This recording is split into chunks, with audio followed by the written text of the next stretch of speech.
네, 뭐 지금까지 했던 것처럼 차분하게 그리고 때로는 좀 담대하게 자신의 골프를 하는 것이 중요하겠어요.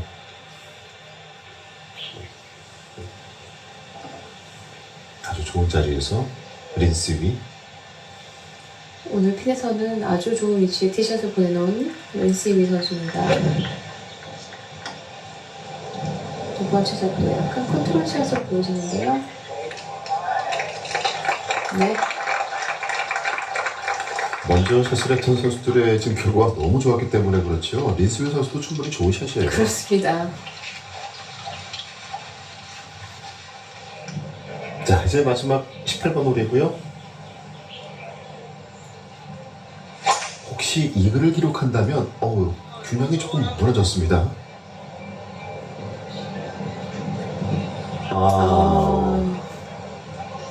파워 페이드를 치는 시간다 선수가 왼쪽 페널티 구역에 티샷이 빠졌네요. 일단은 네, 약간 컷샷으로 넘기려고 했던 것 같은데 마지막에 나무를 좀 스쳤던 것 같습니다. 매도우 선수도 굉장히 깊은 러프에서 샷이었는데요.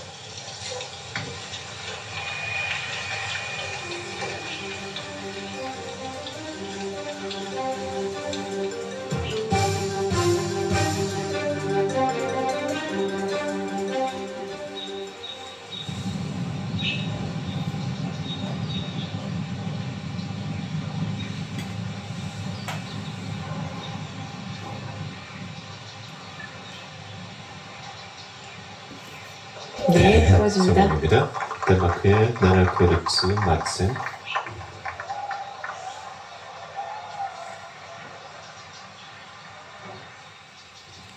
안나 노르크위스트. 183야드고요. 오늘 피니치는 앞쪽입니다.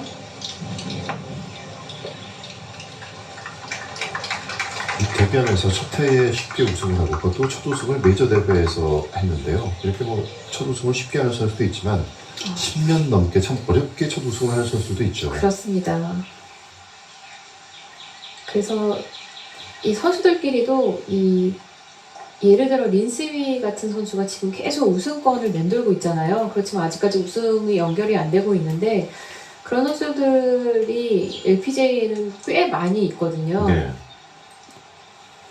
작년에 그 LPGA 메디얼 챔피언십에서 첫 우승을 한 조디 유어트 슈가포 선수도 34살에 우승을 했거든요. 무려 246번째 대회에서 첫 우승을 했습니다. 그렇습니다. 지금 경기를 하고 있는 미나 하리가이 선수도 LPGA 투어에서는 상당히 오랜 기간 투어 생활을 하고 있는데요. 아직까지 우승은 없습니다.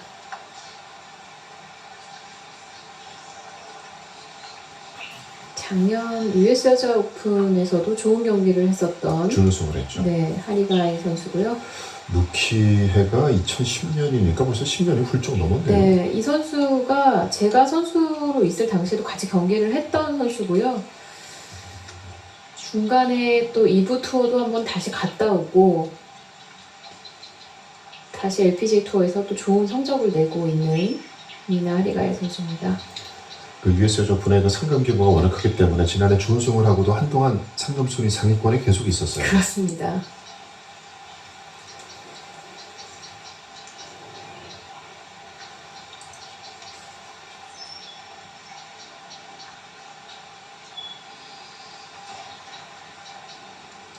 큰 타짜 선두 린스위.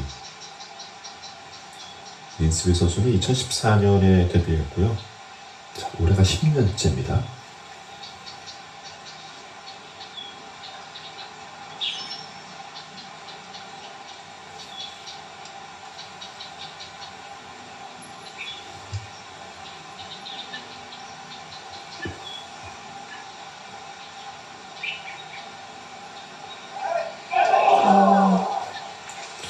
지금 사실 잘했는데 떨어지지 않습니다.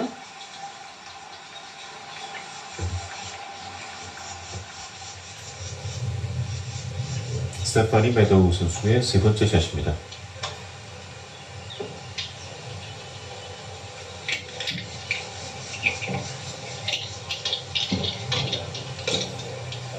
네.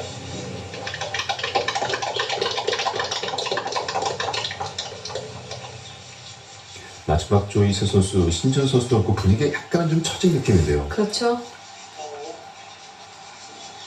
대신 2조 로즈장과 린스비 선수 조의 분위기는 무척 뜨겁습니다. 약간 지금 왼쪽으로 에임을 하고 있는 로즈장 선수고요.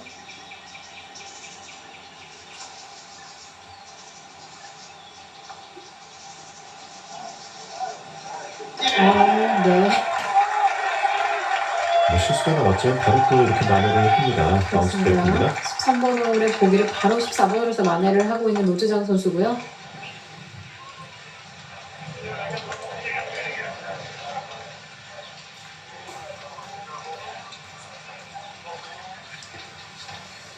워낙 어린 선수지만 아마추어 경력이나 아마추어 시절에 또 프로 대회 뛰어본 적도 이 경험이 많은 선수이기 때문에 굉장히 빠른 속도로 지금 투어에 적응을 하고 있습니다.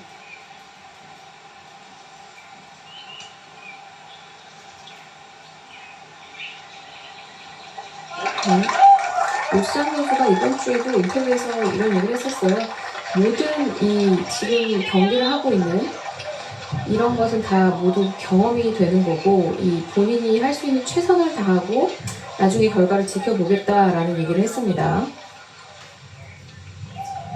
11번 홀 신지현 선수 버디펫. 여기서 오른쪽으로 좀 꺾어지는데요. 네.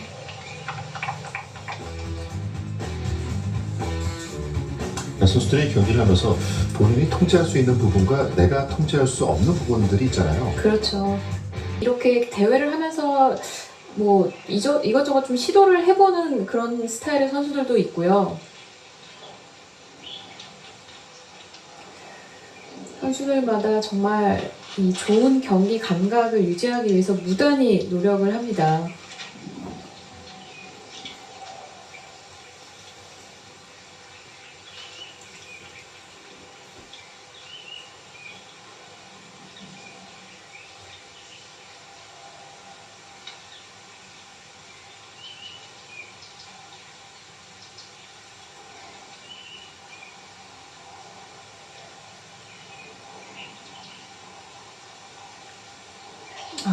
마지막에 정확하게 라인을 타지 못했죠.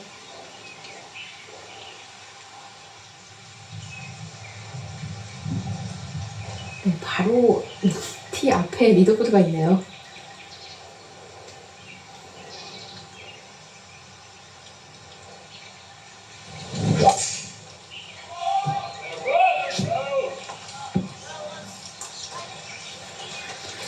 (260야드) 지점에 오른쪽 벙커가 있기 때문에 그 벙커까지 앞쪽으로 좀 레이업을 했죠. 우드 티샷으로 보여줬고요.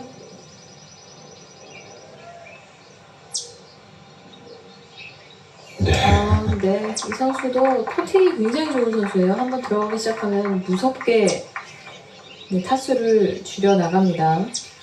9번의 통산 LPGA 우승 중에 3분의 1이 메이저 우승입니다. 메이저를 3차례나 우승했던 안나 노르퀘스트. 린스 선수도 우드샷으로 티샷을 하는데요. 약간 오른쪽으로. 벙커가 괜찮을까요? 다행입니다.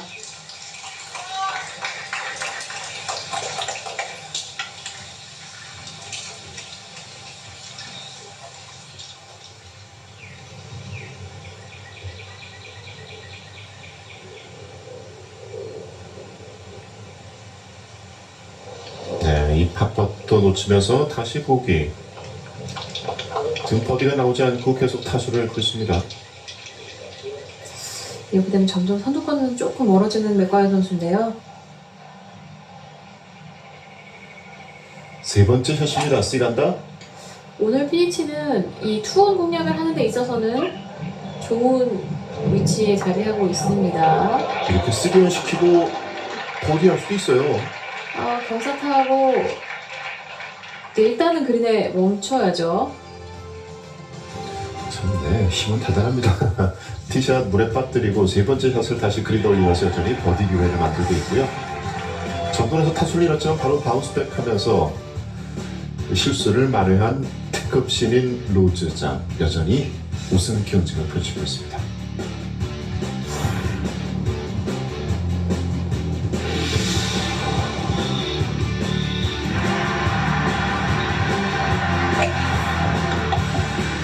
출전하는 모든 대회마다 이렇게 로즈장 선수가 참 대단한 관심을 받고 있죠. 그렇습니다. 역시 데뷔 전에 초청이 돼서 일단 출전을 했고, 선배 미셸리가 호스트하는 대회에서 또 데뷔 전 우승을 차지했고요. 우승 이후에는 이제 학교로 돌아가서 마지막 시험을 치고 다시 메이저 대회에 출전하고 있는 노주장 선수입니다. 당분간은 일단 학업과 골프를 병행하겠다고 밝힌 노주장입니다. 오늘 이 선수가 아이언샷이 정말 정확하고요. 많은 버디 기회를 만들어내고 있습니다.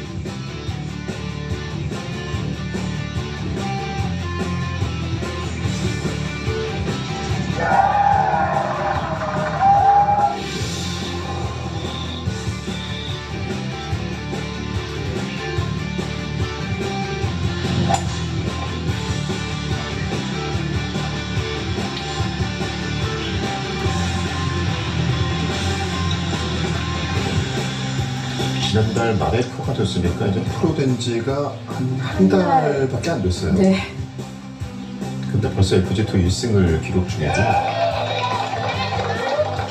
역대 네 번째로 초청 선수를 FG2에서 깜짝 우승을 만들어냈고요. 거기에 1951년 베벌리 헨슨 이후에 무려 72년 만에 FJ 투어 프로 데뷔전에서 우승을 차지한 주인공. 그야말로 특급 신인 로즈장.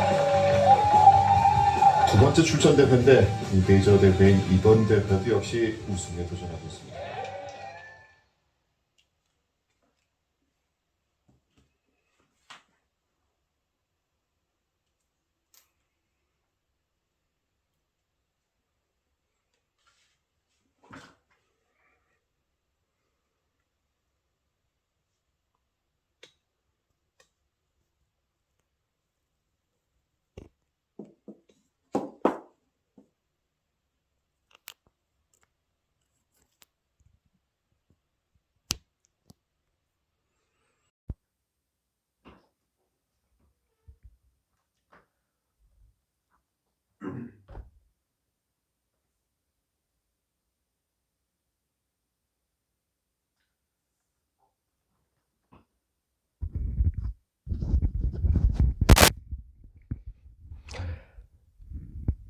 Good morning, everyone. The final round of 2023 Women's PGA Championship resumed after some rain. So I'll continue to give you the news of men's majors. Now I'm talking about major number 202, Charles Schwartzel, who won 2011 Masters.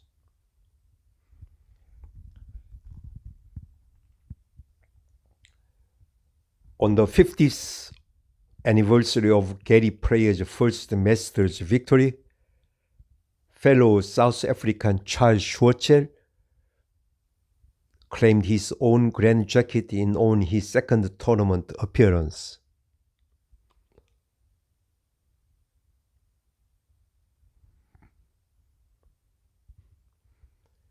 With a birdie on the 18th hole during the fourth round of the 75th playing of the Masters, he provided a fitting finish to one of the most thrilling conclusions in the history of the tournament.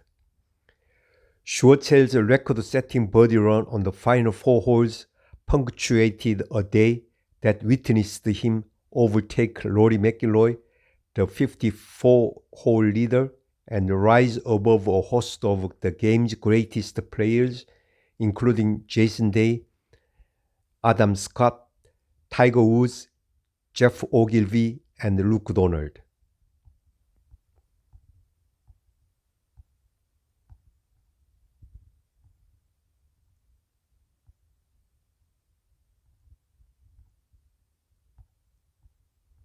Schwartzel charged to victory at Masters.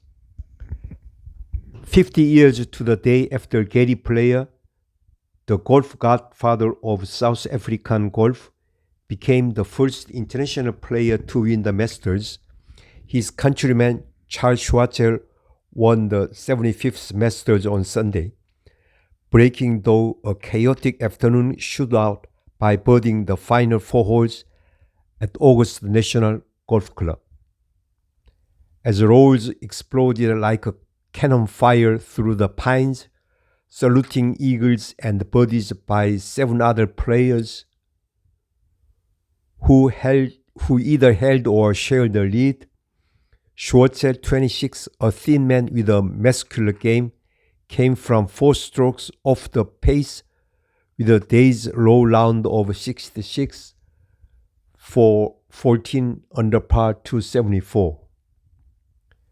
Schwartzel joined his countryman and friend Louis Oosthuizen, the reigning British Open champion, in giving the PGA European Tour all 4 major championship trophies. He brushed off challenges from the Australians Jason Day, 68, and Adam Scott, 67, who finished 2 strokes back, and from Tiger Woods, who charged with a 67, Jeff Ogilvy, 67, of Australia, and Luke Donald, 69, of England, who tied for 4th at 10 under. Coolly maneuvering his way through the chaos, Schwartzel hit 16 greens and putted like a machine.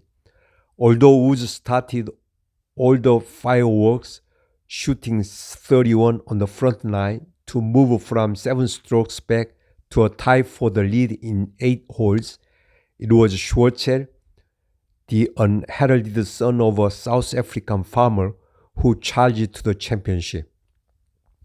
Starting with a chip-in birdie at number 1, Schwartzel seized a share of the lead at 11 under at number 3 when he holed a sandwich for eagle from 114 yards. So many rolls and so much atmosphere out there, the soft-spoken Schwartzel said after becoming the 3rd South African to win the Masters and the first since Trevor Immelman 3 years ago. I've never seen anything like it. Not one had. Never before in the 75 years of Masters has a champion birdied the last 4 holes in a final round, though Jack Nicklaus did play them in 4 under with an eagle, 2 birdies, and a par in his stirring 1986 win. And if the 8 golfers who held or shared the lead at some point during the raucous afternoon did not set a record, they could not have been far off. Angel Cabrera, who finished 7th after 71, and Bovan Pelt, who closed with a 70 and tied for 8th with KJ Choi at 280, rounded out the group of challengers who briefly shared the lead. Rory McIlroy never made it that far. A 21-year-old star from Northern Ireland, McIlroy bogeyed the first hole and added another bogey at the 5th before making his first and only birdie at the 7th hole.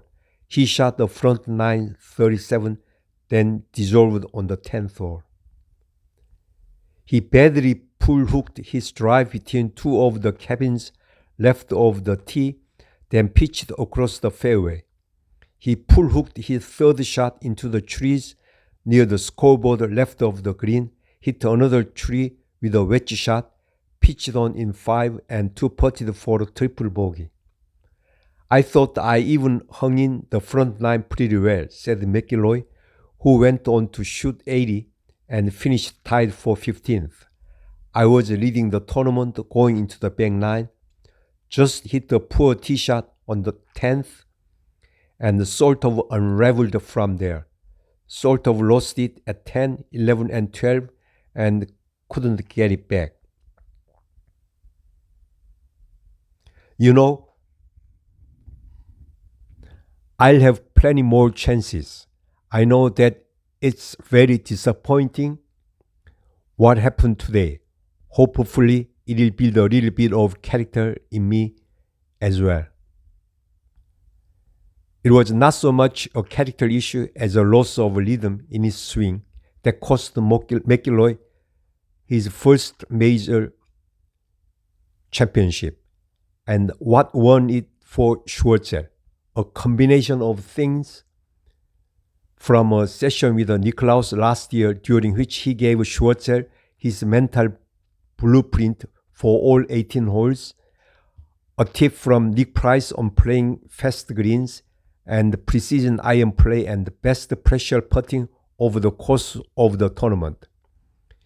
He took 28 putts, but the 4 he pumped in down the stretch were as nervous as those from his countryman Ernie Els in his prime. After he made the 15-footer that gave him the green jacket, Schwartzel hugged his wife of 7 months, Rosalind, his manager, chopped by Chandler, and his caddy, Greg Hiermon, and thanked everyone from Els to Nicklaus and the player to Oosthuizen. This year, Nick Price gave me a really good tip, so did David Frost, Schwartzel said. Nick said when he came over, he used to find the fastest putt on every green and practice that. And that's what I did for the last 3 weeks.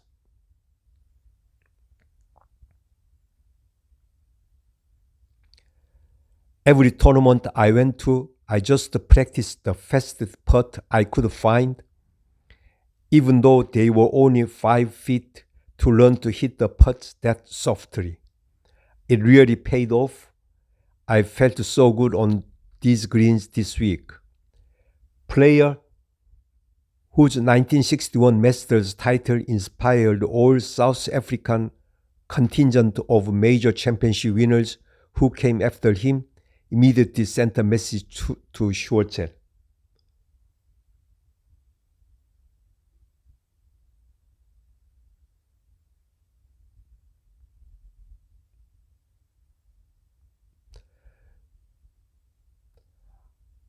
I am absolutely delighted for Charles and South Africa, player said. Congratulations and very well done to him, his family, and his entire team. That is how you finish like a champion. It is the second win of the year for Schwartzel, who won the Johor, J-O-B-O-R-G, Johor Open. It gives him all the perks that come with a major, a 5-year exemption into the United States Open, the British Open, and the PGA Championship, and into all the World Golf Championship events. He is the 10th European member to win the Masters and the first in 12 years. It's obviously the highlight in my golfing career by a long way, Schwartzel said. You know, I always thought if there was one that I would win, it would be this one.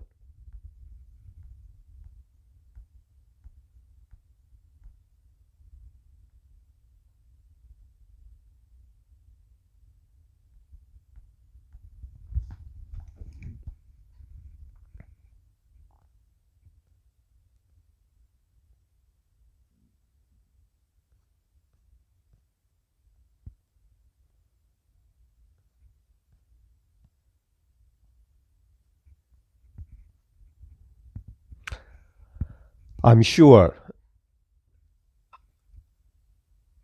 신지은, Jenny Shin win eventually, even though she's one shot behind after 12 holes. because other female players have played already many more holes than Shin. So she's in the last group.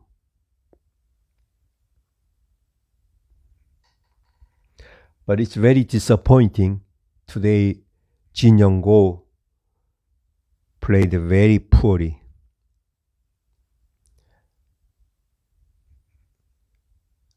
Even though she's number one player in the world.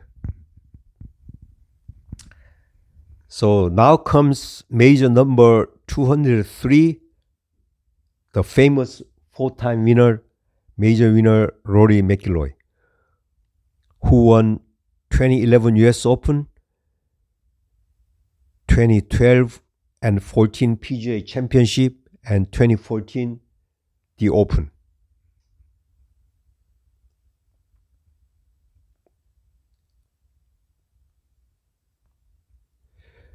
US Open. The Rory runaway at Congressional was in evidence at the halfway mark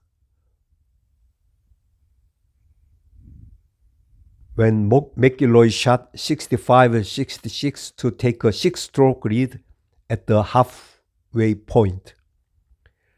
The Northern Irishman followed that up with 2 more rounds in the 60s to post a 72-hole total of 268, breaking the previous record by 4 strokes.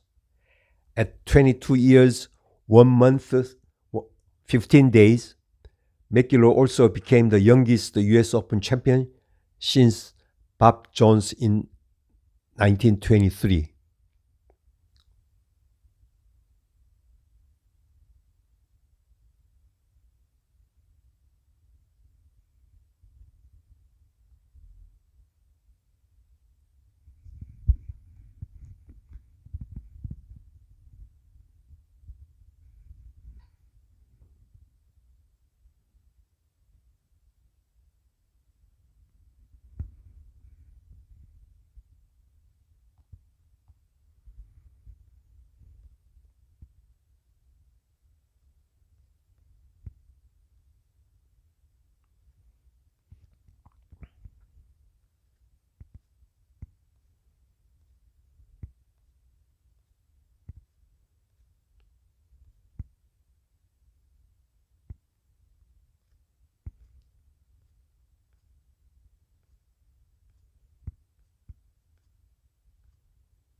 McIlroy cruises to US Open victory. During the first 3 days of the 111th United States Open, Rory McIlroy moved through the cheering galleries with a boyish smile and the occasional laugh, a young man playing near Flores Golf and enjoying the walk on the lush grounds of Congressional Country Club. On Sunday, however, the 22-year-old McIlroy made his way to the first tee with a newly honed stoicism. The crowd was already in a party mood, anticipating history. McIlroy played it cool. He knew a thing or two about golf history, especially recent results in major championships, and on Sunday, he used that knowledge to fashion a killer's instinct that rewrote the narrative of championship golf.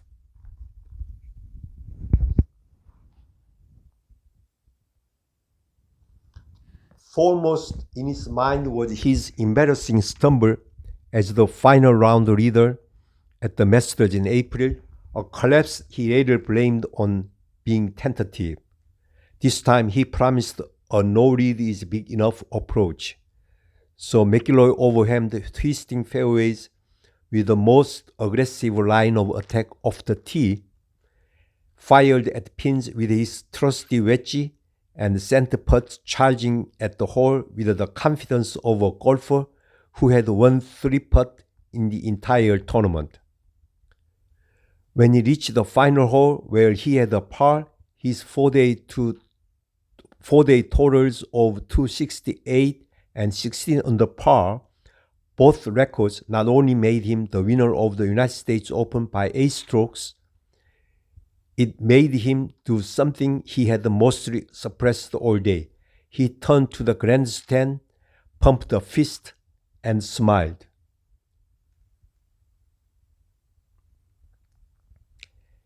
His victory summoned a host of historical reference points.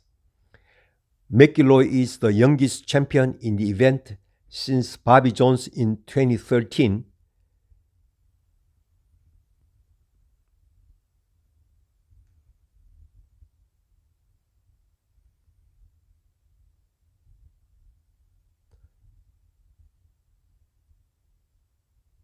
Oh, not 2013, it's 1923.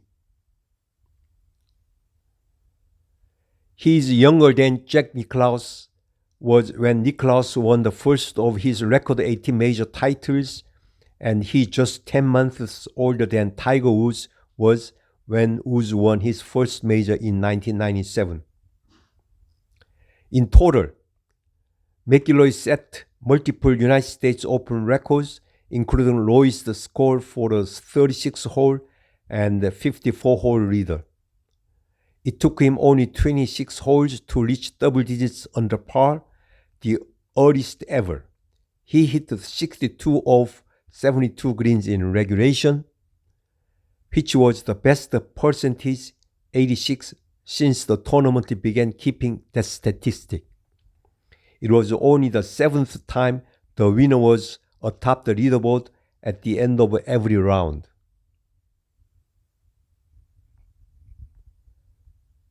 There were also successes that will be less noticed by record keepers, but not soon forgotten by those who watched the event. He made eagle from the fairway, savaged the second longest golf course in United States Open history with booming drives that could have run longer if the fairways had not been soaked with a persistent rain, and took advantage of softened greens with a menacingly accurate iron play. In 72 holes, he had 3 bogeys and 1 double bogey. Overall, the week has been incredible, McIlroy said, adding that he knew he was chasing history and Woods' 11-year-old aggregate record score of 12 under. I knew how good Tiger was in 2000, and I was trying to go out there and emulate him in some way. Right now, I couldn't ask for anything more. In the end, it was a victory won in McIlroy's reaction to disappointment. It was a lesson in how achievement often begins with the acceptance of past mistakes and the realization that hardship can be sculptured into triumph. It was also a victory for those who believe in karma. McIlroy's gracious and mature response to failure at the Masters earned him new fans, something evident as he worked his rounds at Congressional. Based on the surge of fans seeking autographs or just trying to be near him, he was easily the most popular golfer in the field. Now he is poised to make good on expectations that he could be golf's next superstar, taking up a spot vacated by the faltering Woods. McIlroy is the second consecutive United States Open champion from Northern Ireland, following Graham McDowell. He is also the 5th straight winner of a major championship from outside the United States, a streak that started after Phil Mickelson's victory at the 2010 Masters. Golfers in their 20s have also now won 4 successive majors, and McIlroy is the 11th player to win the last major titles. The Australian Jason Day finished second at 8 under par 276, and 4 golfers, Lee Westwood, Y. Yang, Robert Garrigus and Kevin Chappell finished tied for third at 6 under.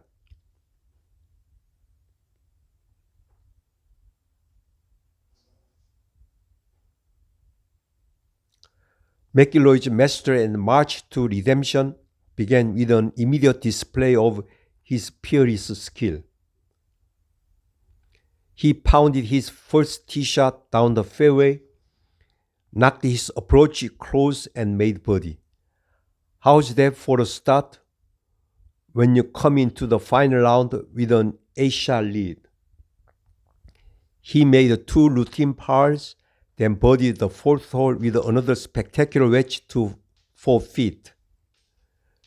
There were no nervous swings or timid putts, and McIlroy was playing at the peculiar but probably intentional pace.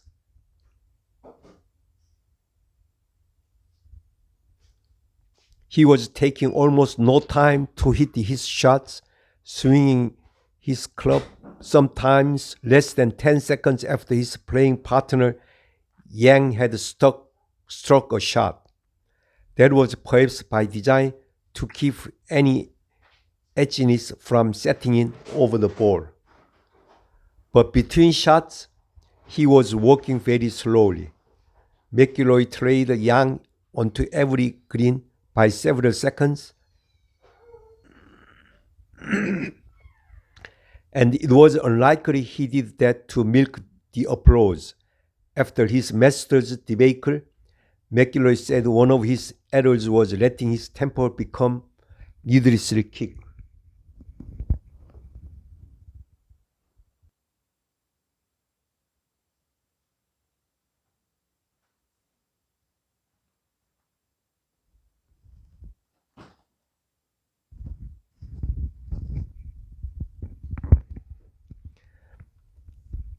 By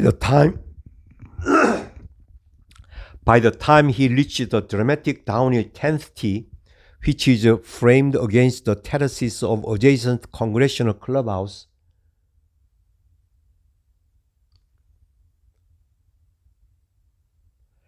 there was little doubt of the outcome, and the procession of fans following him on a muggy day increased by several thousand.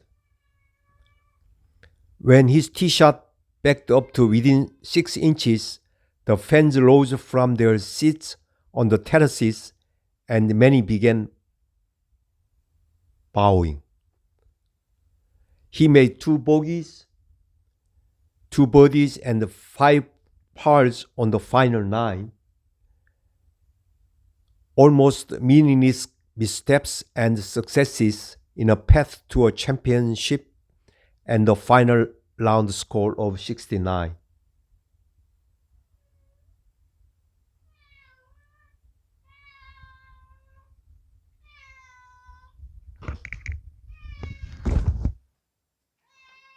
나가 이리 와. 나가. 나가.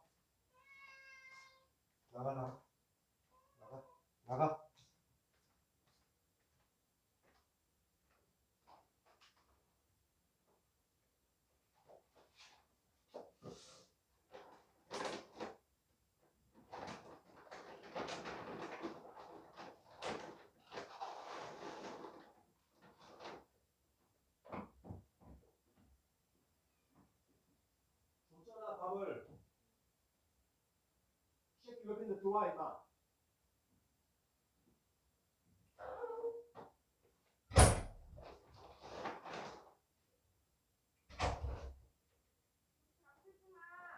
안 잠갔어.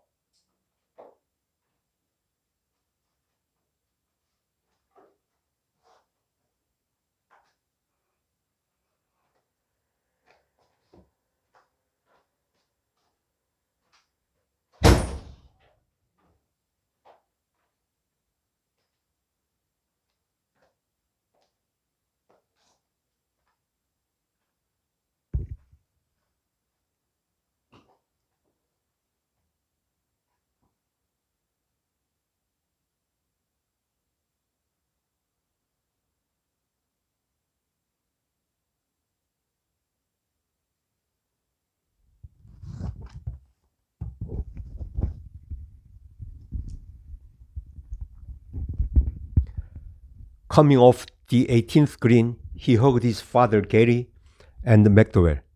Fans in a nearby grandstand were doing what they had done then all day, standing to applaud McIlroy, and while he had politely acknowledged them before, he had always done so in a businesslike, muted way, no longer.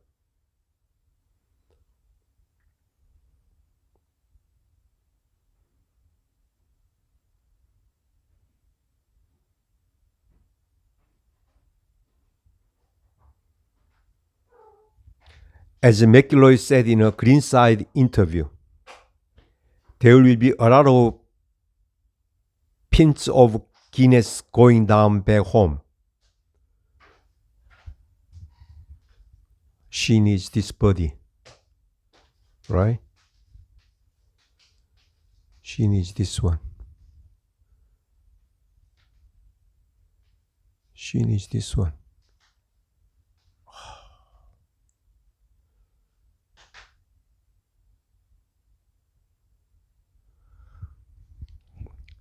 I know a few of my friends will be out partying and I can't wait to join them. In the interim, next to the 18th hole, McIlroy turned to a few thousand of his newest, closest friends, offered his best unrestrained smile, and raised his arms in salute.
This for par, right? No problem. She can make it. Right. Yeah. She has par 4, par 3, par 5, and par 5. Yeah. I think she can win. And next comes Jin Young Ko, my favorite birdie putt on par 5 17th, right? Oh, no, it's par 3 16th, I think. Yes. Let's see.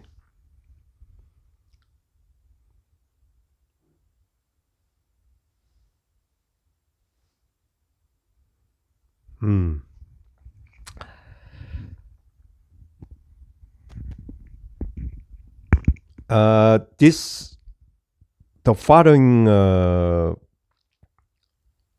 reading is the 1991 US Open, where Payne Stewart won 18-hole playoff over Scott Simpson. Golf, Stewart captures Open as Simpson falters again.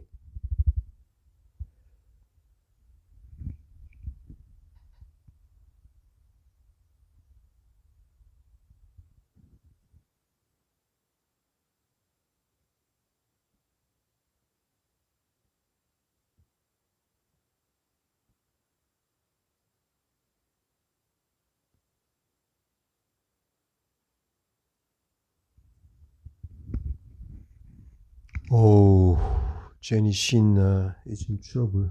Number 15.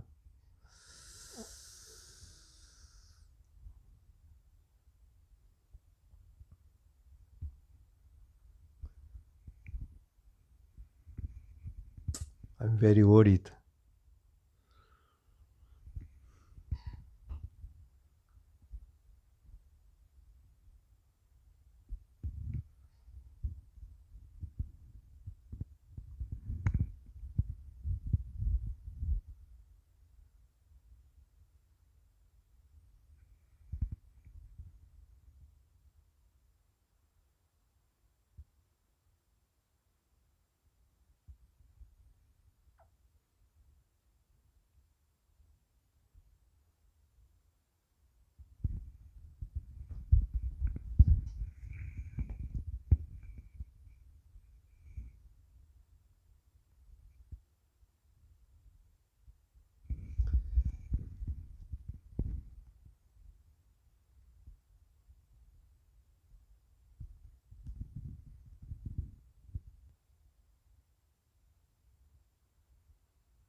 Payne Stewart broke the pattern of a nip and tuck battle, and Scott Simpson's back as well with a 20-foot birdie putt on the 16th hole today as he won an 8-hole playoff for the 91st United States Open.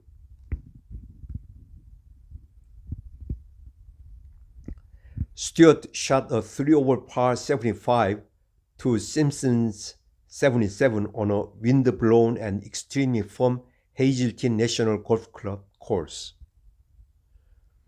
Stewart's score was the highest to win an 18-hole playoff for the national championship since Tommy Armour shot 76 to beat Harry Cooper's 79 at the 1927 Open at Oakmont.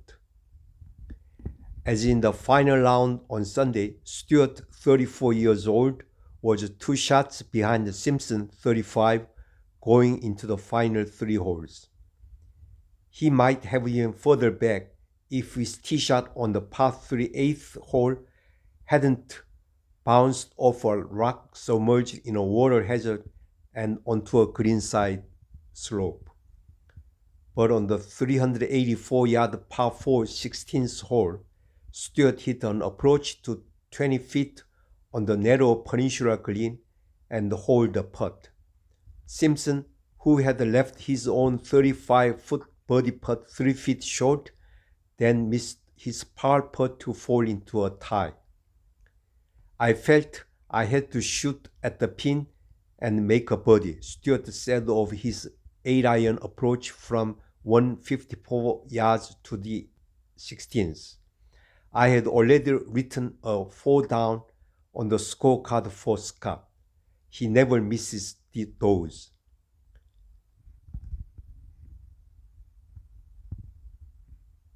Simpson's third 3-putt of the day and Stewart's first birdie after 30 holes without one created the third 2-shot swing of the playoff.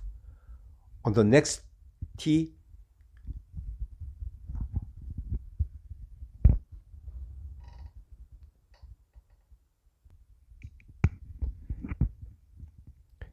After Stewart had hit the green on the 182-yard par 3, Simpson made a poor swing and hooked his ball into a water hazard. Although he recovered well for a bogey, Simpson, a Californian, went to the 452-yard par 4, 18th trailing by 1, the sound of triumph.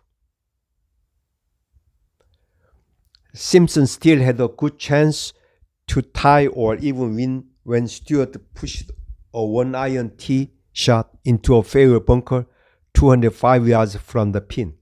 But he too pushed his tee shot, a driver that ran through the same bunker,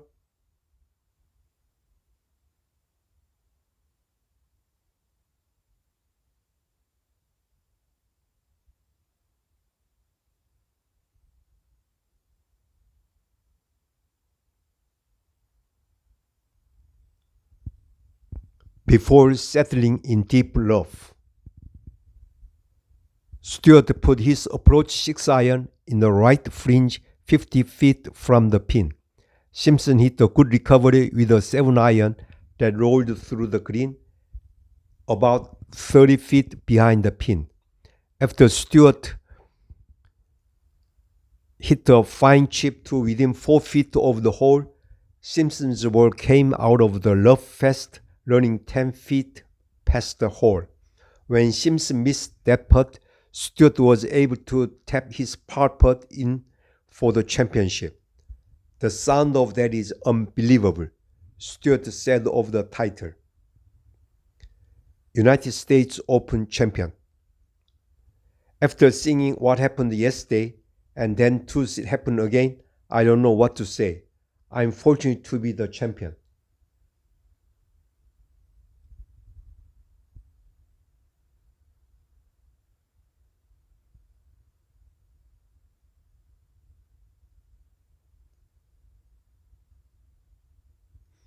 More than 30,000 noisy fans seemed to cheer equally for each player. The placid Simpson wore a white shirt with blue pants, while Stewart wore his customary knickers as a part of a red, white, and blue ensemble emblazoned with the insignia of the 1992 Super Bowl, which will be played nearby in Minneapolis. Stewart, who lives in Orlando, Florida, became the first player since Gene Sarazen in 1932 to win the Open wearing knickers.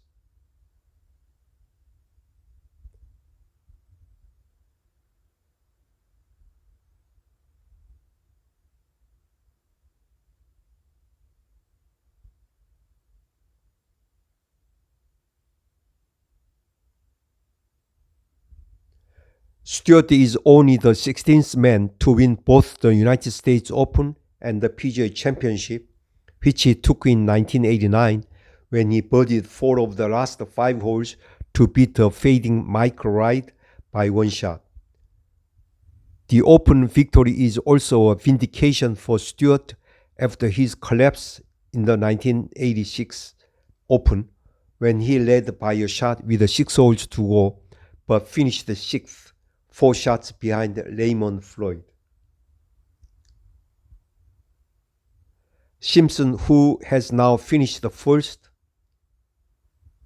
6th, 14th, and 2nd in the last 5 United States Open, will look back on Hazeltine's last 3 holes and know they cost him the Open.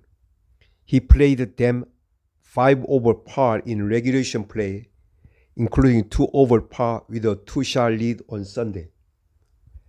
And in the playoff, he bogeyed each hole. Simpson will also remember that he led by 2 shots late in the 3rd round, late in the 4th round, and late in the playoff. "It is disappointing to lose the US Open 2 days in a row," Simpson said. "After the 15th hole, I thought I had a great chance to win. But the 3-putt on 16 and the bad shot on 17 really did it in for me."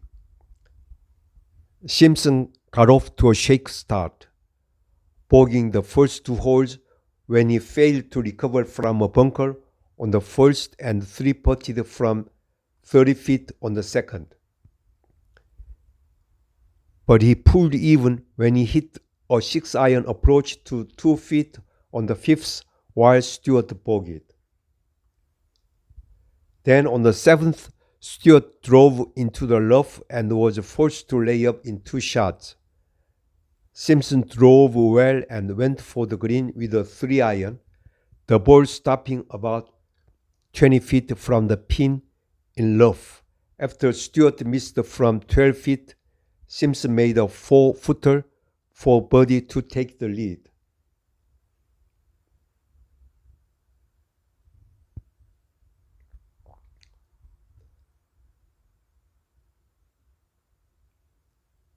Stewart was fortunate on the 166-yard par 3 8th hole, which is guarded by water along the right side of the green.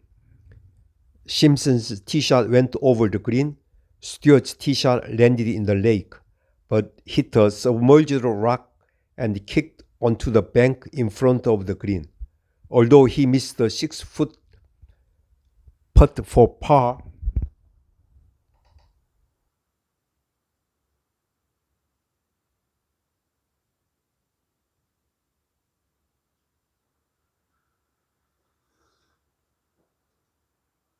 wow, great! Her ball went to the water. In great.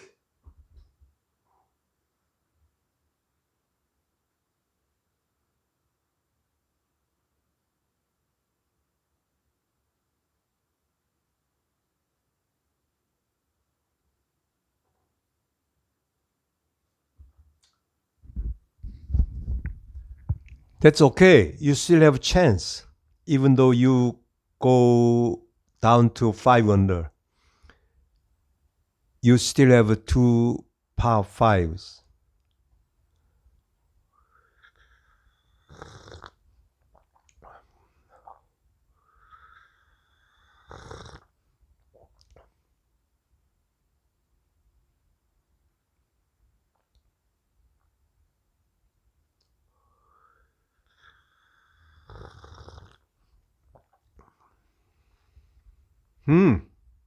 Okay.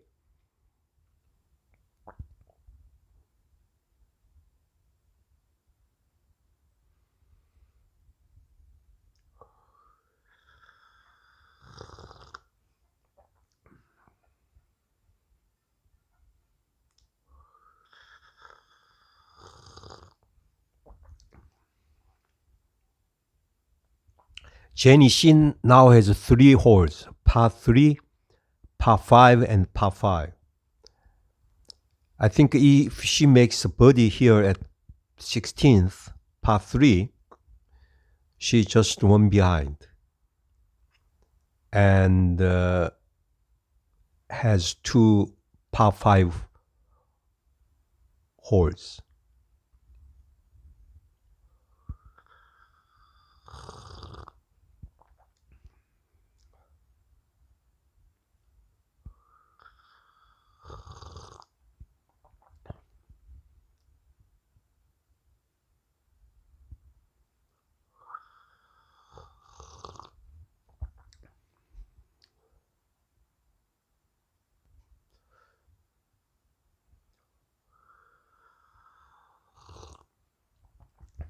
This looks very long, par 3, right?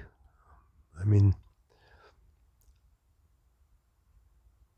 no, the ball goes to the left.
Although he missed the 6-foot putt far, Stewart came away with a tremendous lift because he tied Simpson on a hole that could have been a disaster. That was really a lucky break, Sim said with a smile. That was a really good turning point. Simpson lost his lead when he missed a 6-foot putt on the 10th hole, Then on the 204-yard par 3 13th, he three-putted from 50 feet for bogey to fall a shot back. Simpson slips ahead.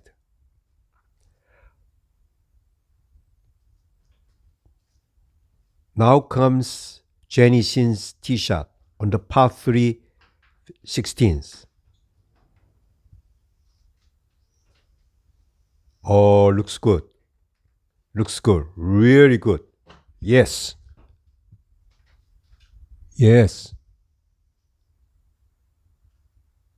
I can't see the ball. Where is it?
But on the 14th, a 357-yard par 4, Stewart drove into the left rough and left his second shot short of the green. His pitch was wide and 20 feet long. Simpson drove well and hit a good approach 25 feet past in the short rough against the collar. He hit a bold putt that went in hard for birdie. When Stewart bogeyed, Simpson was again ahead by 1. But Stewart again played his best at the end, and Simpson again faltered.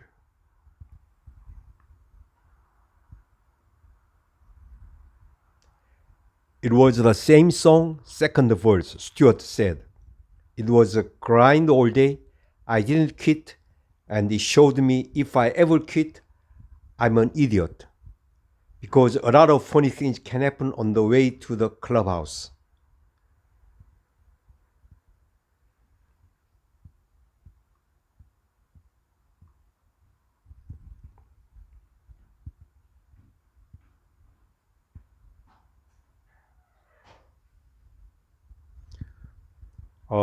Next is 1992 United States Open, won by Tom Kite, whom I saw in July 1997 at the Hotel Shilla. Golf kites beats the elements, but it isn't the breeze. On a day that asked the ultimate of the world's best golfers on perhaps the world's best golf course, Tom Kite finally had all the answers in a major championship as he won the 92nd United States Open today by 2 shots over Jeff Sluman.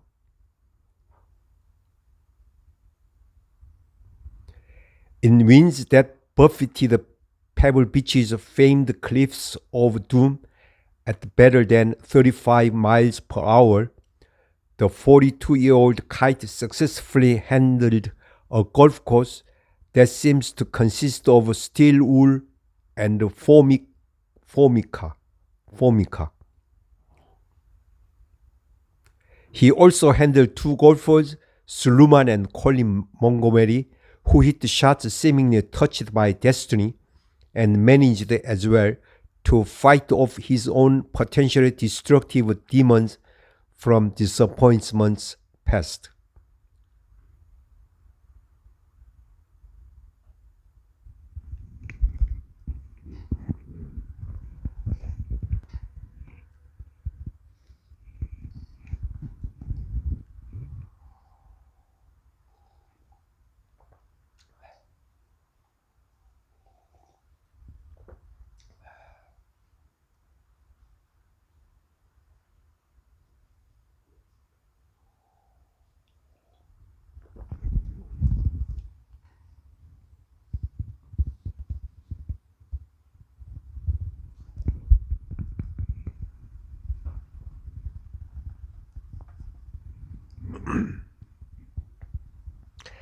And with the help of a chip shot that invoked the memory of Tom Watson 10 years ago, Kite brought home a par 72 for a 72-hole total of 3 under 285, the highest winning total in the United States Open since 1978. Suleiman, who played perhaps the steadiest round of the day and produced a clutch birdie putt on the final hole for a 71, was second at 287. Montgomery, who finished his round nearly 3 hours before the leaders, came in at 288 with a 70 that nearly stole the trophy. Frustration and near slapstick.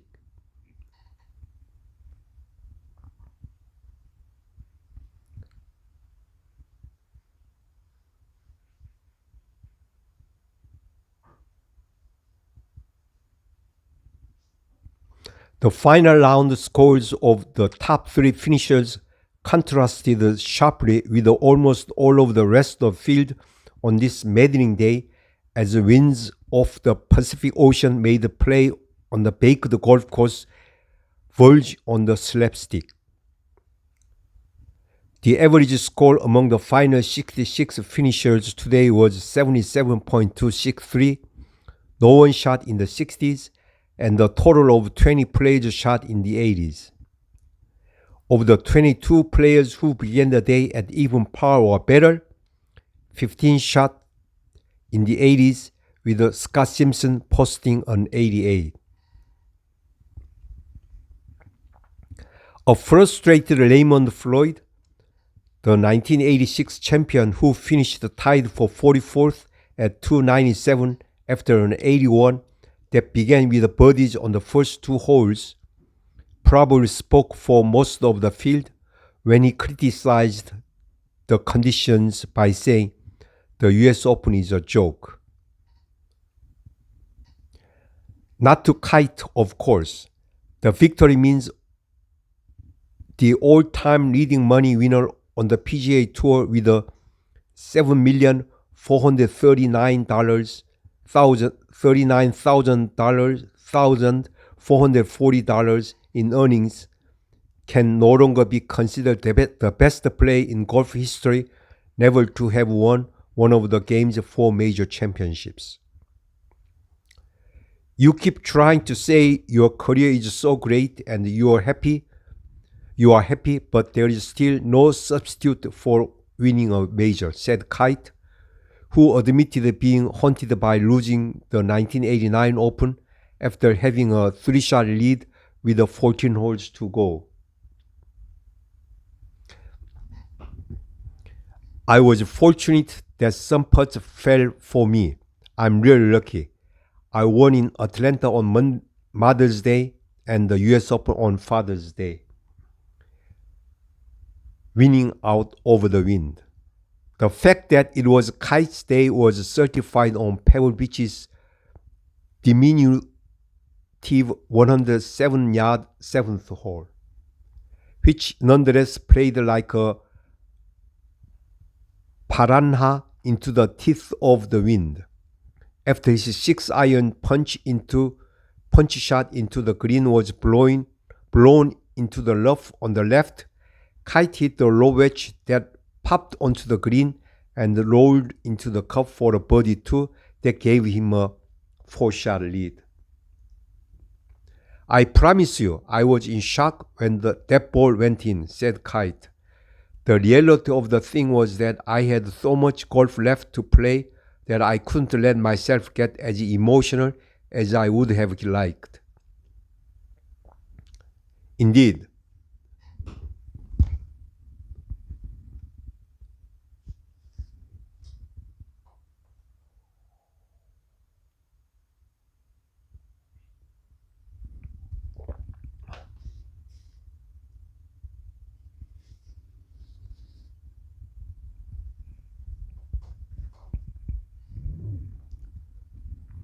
it was perhaps the most precarious 4-shot Sunday lead in the history of the Open. After leaving the 7th green, Kite was beginning the most dangerous stretch at the Pebble Beach. More important, the man who was closest to him, Montgomery, was in the clubhouse at even par. The 28-year-old Scotsman had teed off nearly 3 hours before the final group in 28th position, 6 shots behind the leader Gil Morgan. The heavy winds that buffeted Pebble Beach did not hit Montgomery until he was on the more inland back nine, a change in goals. I wasn't thinking at all about winning the golf tournament, said Montgomery, but my goals changed as the day progressed. Montgomery, a roll ball hitter who plays with a controlled fade, birdied the second hole as well as the 8th and the 10th, 2 perilous par 4s along the cliffs. The winner of 2 European Tour events hit the pin with a 7-iron approach at the 402-yard 16th and made the remaining 5-footer. He bogeyed the 209-yard par 3 17th, and on the 18th, with the knowledge that a par could very well make him the Open champion, Montgomery pulled his 8-iron third shot into a greenside bunker. Catching a good lie, he hit an explosion to 3 feet and made a putt.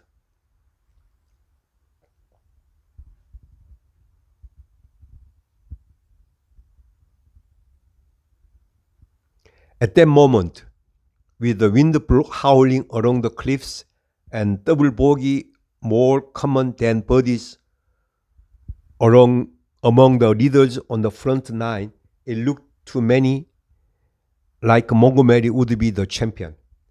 In the ABC Tower before his interview, Jack Nicklaus shook his hand and said, "Congratulations on your first US Open victory." It proved to be reminiscent of Nicklaus himself being congratulated by Jack Whittaker in the scores tent in 1982 when he was tied for the lead just moments before Tom Watson holed the shot on the par 3 17th that undid him. Just as Jack said it, Kite chipped in, said Montgomery. Then he just turned away.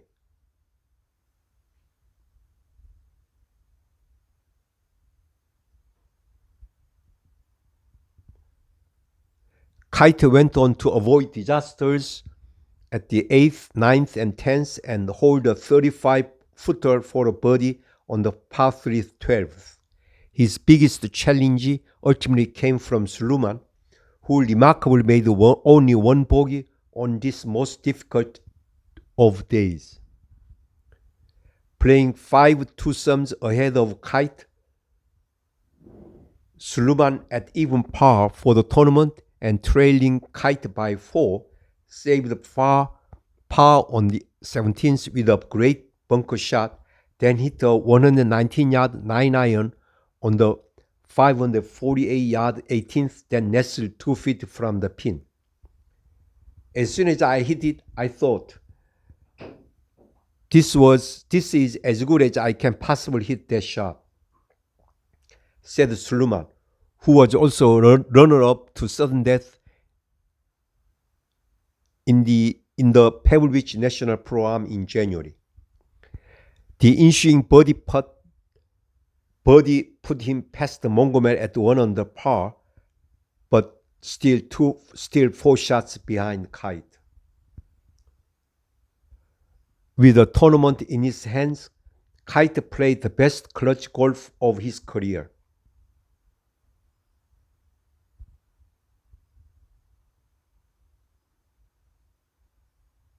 He birdied the par 5 14th with another superb low wedge within 2 feet. He parred the 15th to keep his lead at 4. Kite weakened slightly by driving into the rough on the 16th and missing a 5-footer 5-footer for par and putting his tee shot into the bunker on the 17th and missing another 5-footer for par. Kite was now forced to play the 548-yard par 5 with the entire gravitational pull of the Pacific Ocean on the left, with only a 2-shot lead. But rather than get negative, he used the previous two holes as an incentive. Missing those putts on 16 and 17 forced me to make a good swing on 18, he said. It was nice to gut it up and make as good a swing as I made all day. After a perfect drive and 5-iron layup, Kite hit yet another low wedge, this time from 71 yards. It stopped 15 feet from the hole, and he easily two-putted to lose his title as the best player never to have won a major championship.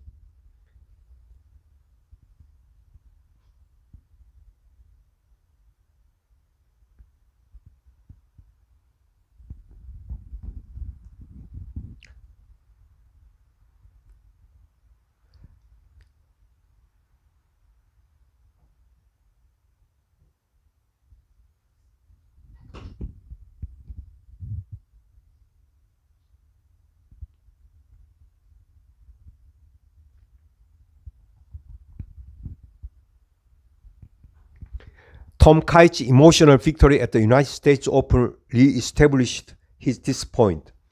No active player who has been a champion can ever be written off. From Jack Nicklaus to Tom Watson to Hale Owen to Ray Floyd to Seve Ballesteros, the best in golf, a sport in which marginal physical erosion isn't an overriding factor, usually come back from what those on the sidelines often mistake for oblivion. In the past year, it has been fashionable to say that the amazing little engine that could and did propel Tom Kite for 20 years as a professional had finally worn out. He hit a terrible slump last year, and it began to look as if the 42-year-old Texan would never win another tournament, much less his first major championship.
The last issue appeared to have been decided 3 years ago at the Open at Oak Hill in Rochester, where Kite threw away a 3-stroke lead in the final round in collapsing to a 78 and a tie for 9th.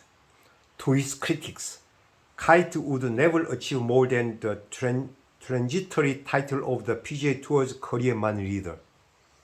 He was simply a money machine, a team man without a heart. Doubts and whispers. Kite heard the whispers and even had some doubts himself. Last year at Atlanta, Kite putted away a last round lead. The image of Kite's jabbing crucial short putt after crucial short putt was enough to keep his former mentor and good friend Dave Stockton from picking him for one of the last two spots on the United States Ryder Cup team. Last year was down as I ever seen him, said Kai's caddy of 12 years, Mike Caddy. For the first time, he might have lost faith in himself. But from the time Kite grew up in Austin, Texas, in the shadow of Ben Crenshaw, he has been the underdog who outworked everyone, and that habit never died.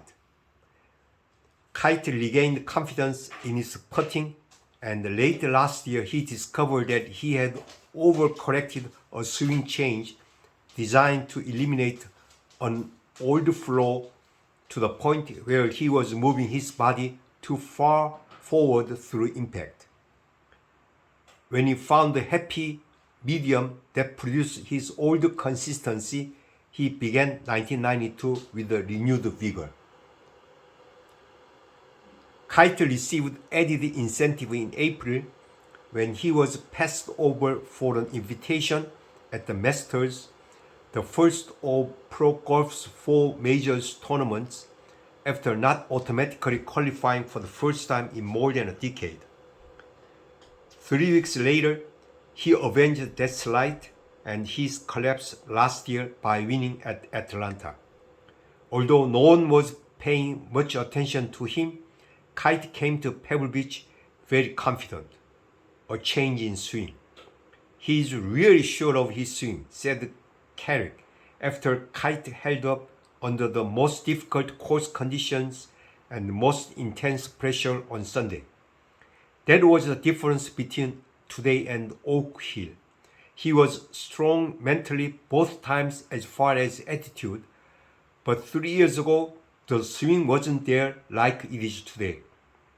Despite Kite's stirring revival, this championship and specifically the final round was far from an aesthetic success. Indeed, the second thing this Open re-established was that on special courses, the United States Golf Association, which runs the event, should leave well enough alone. At the Pebble Beach, USGA officials were confronted with a dilemma. If they meddled only minimally with the natural seaside setting and got very little wind, all sorts of scoring records would surely fall. On the other hand, if they installed a traditional open setup of high rough and very firm greens, then got heavy winds, the golf would become something akin to slapstick. Shin is this one. Shin. Oh, hit it strong.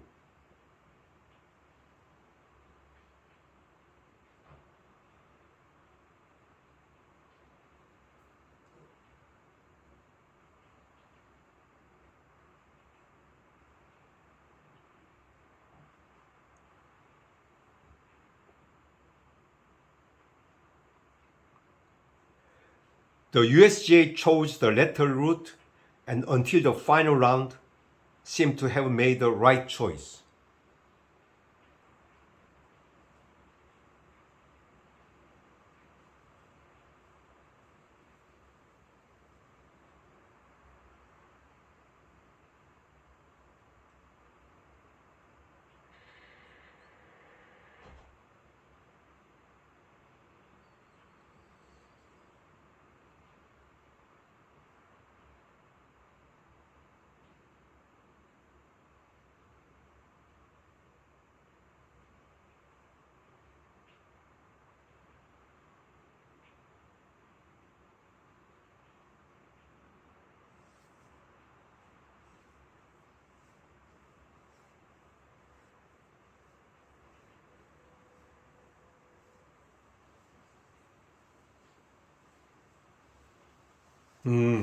This is very important. Yeah. In Rowing's third shot on the last hole. Oh, she could win if she made that putt for a birdie. Wow.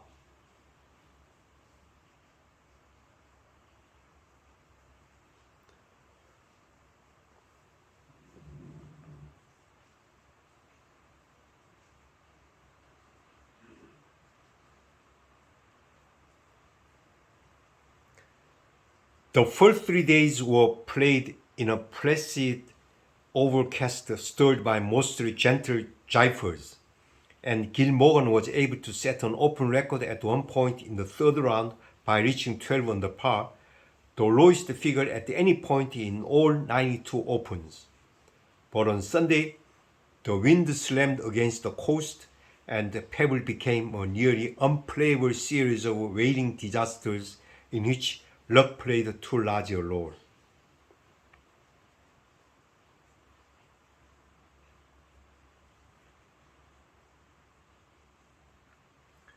Okay, next is Lee Jansen's win at the US Open.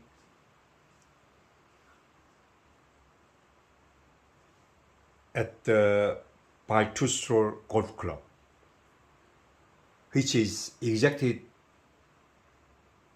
this place where 2023 Women's PGA Championship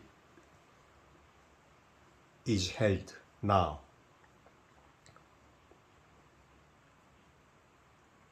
US Open Golf, Jansen, lucky and good, good and lucky.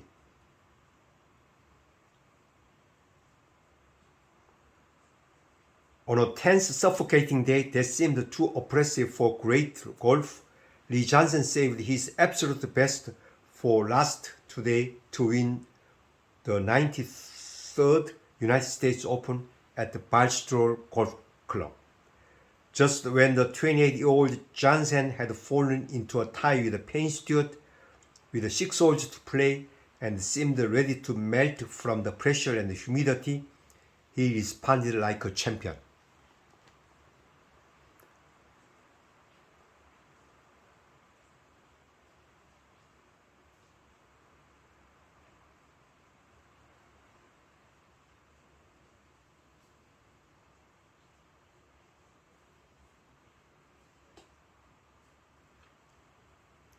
He holed a 15-footer for birdie on the 14th to regain the lead he had since Friday.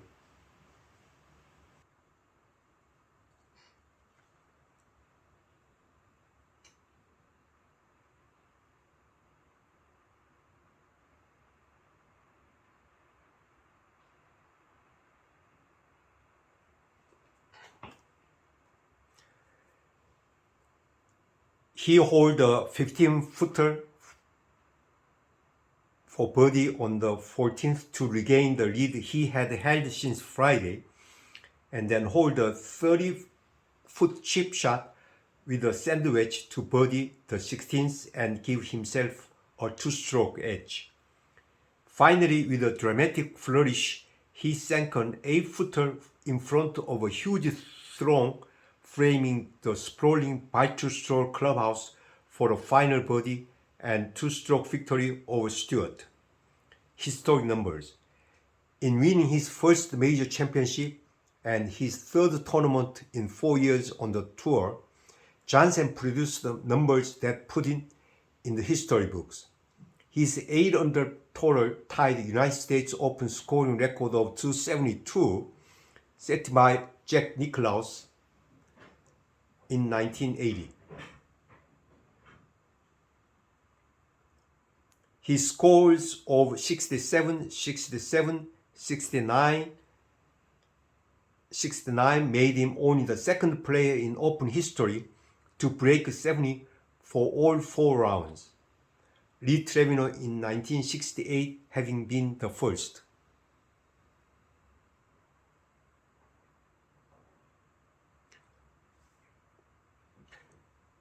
The 36-year-old Stewart, who began the day a stroke behind Johnson, shot a final round 70 to finish in second at 274, the same score Isao Aoki had as runner-up to Nicklaus in 1980.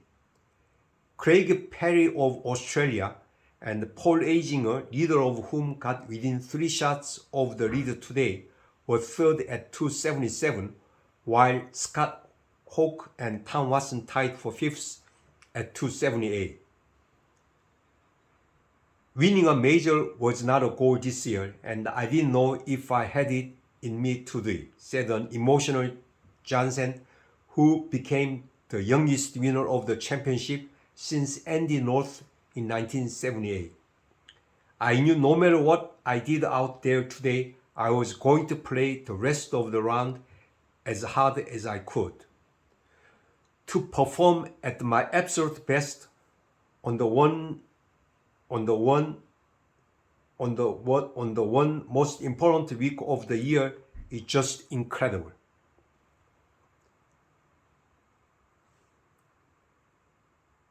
She can go for the green, huh?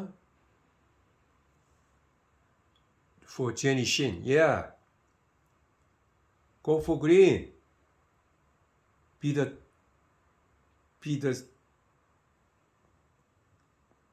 the tie for second. Yes. Go Shin, go. Go Jenny Shin, go.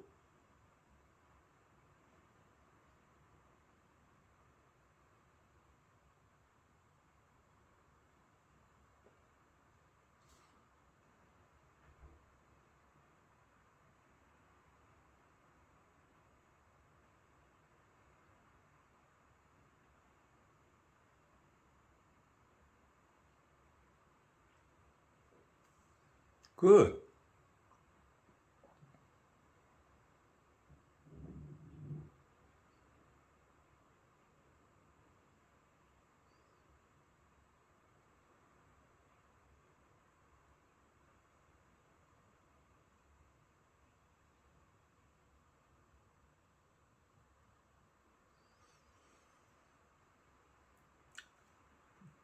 There are a lot of guys who I think they have better games than me. For me to come through like this, it was probably the overachievement of my life. The shot of his life was the chip shot on the 216-yard par 3 16th. Johnson's 5-iron tee shot landed short of the green and bounced left into some tall rough about 30 feet from the pin. But when Johnson got to his ball, he could see that the grass was growing in the direction of his shot, and it was the best lie I had to chip the whole tournament. I thought there was a chance I could hold it into the hole.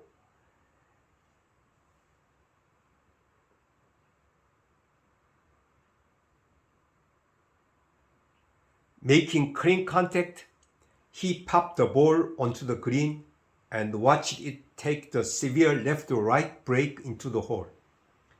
It was a shot reminiscent of Tom Watson's famous chip on the 71st hole at Pebble Beach in the 1982 Open. Well, it wasn't what I anticipated, but that's what makes champions, said Stewart, who finished second for the third time this year and remains without a victory since winning the 1991 Open at Hazeltine in Chaska, Minnesota. Some of the things that happened, I just felt I was destined. I got some great breaks, Johnson said. He was referring to several shots that went his way, not least among them a 5-iron approach from the trees on the 10th hole that flew through the branches and leaves before making it to the green, and the tee shot on the 630-yard par 5 17th that went into a large maple but kicked out onto the fairway. But in the end, no one could deny that Johnson made his own breaks. He played the first 13 holes in a somewhat nervous 2-over par, missing fairways with a regularity. He made only 6 of 14, but he stayed together with a brave 6-foot putt for bogey on the long 7th and another 6-footer for par on the par 3 9th after Stewart had made a 20-footer for birdie to pull within 1. All the credit in the world has gone to Lee Johnson, said Stewart. He stood up there and just did it. He's going to be around for a long time. Stewart up a tree. While Johnson was less than his best from tee to green, so was Stewart. He pushed several drives into the right rough on the front 9, and on the 7th hole was forced to hit a putter left-handed when his drive ended up against a tree trunk. Though he did not miss any short putts after failing on a 4-foot par attempt on the first hole, Stewart made only one lengthy putt, a 20-footer for birdie on the 9th. I didn't play as well as I would have liked, said Stewart, who also hit only 6 fairways and made but 10 greens in regulation.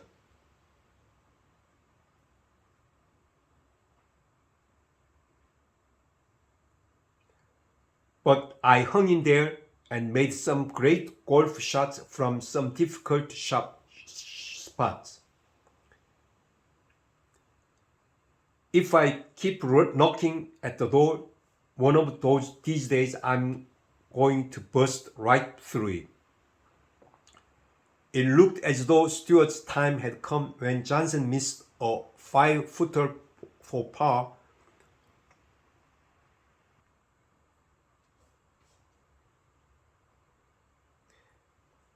It looked as though Stewart's time had come when Johnson missed a 5-footer for par on the 193-yard 12th to fall into a tie. But rather than wilt in the face of a former Open champion, Johnson changed the flow.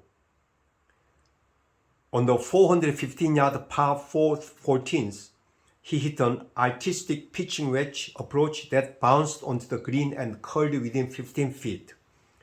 When he put his trademark smooth putting stroke on the ball, it rolled into the center of the hole. I think the turning point was 14, said Johnson. I felt like a different person after that. I had felt tired, I was struggling. That putt gave me the energy to keep going. But finishing off a major championship is rarely an easy task, and with Stewart desperately trying to close the gap, Johnson still had an opportunity to lose on the 542-yard 18th, a fateful decision.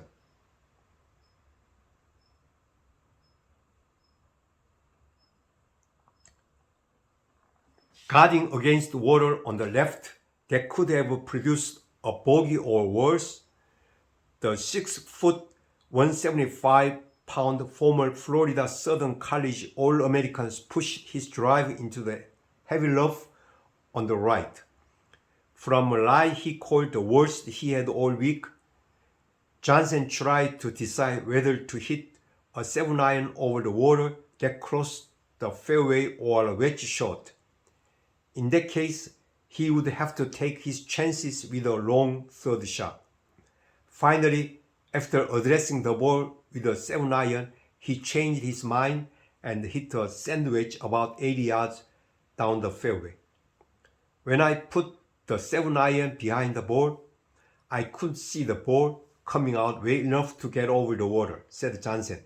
If I had hit it in the water, it would probably have been the dumbest decision in the history of golf.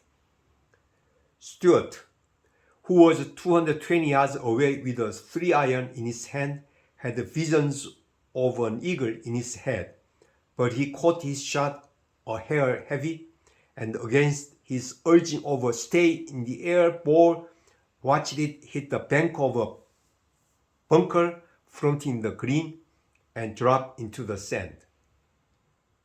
Johnson was now faced with a 4-iron shot of 192 yards from a downhill lie to the uphill green. Aiming the middle of the green, he pushed the shot the slightest bit, but when it hit in the rough in front of the green, it kicked gently to the left to within 8 feet of the hole. After Stewart came out of the trap and made his putt for a closing birdie, Johnson had 2 putts for the championship. But rather than leg, he stroked his putt confidently into the center of the cup. "I didn't even think I could dream this big," said Johnson, who clinched a spot on the United States Ryder Cup team and now ranks 3rd on the PGA Tour money list with $806,990 behind Azinger and Stewart. "This is more than a dream." Cheap shots.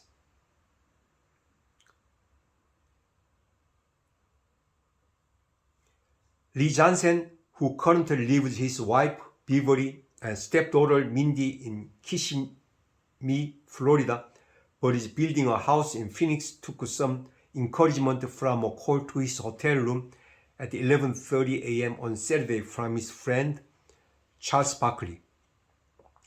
He and Barkley were partners in the Phoenix Open Pro-Am, which Johnson won in January. "I didn't take Charles's call because I was asleep," said Johnson. He left a message with Mindy to go out and kick some butt because they were going to do the same thing tonight. "That was really nice of him to call." Okay, I want this be the last putt of Jenny Shin. Tie for 3rd. Yes, very important. Make it, Jenny.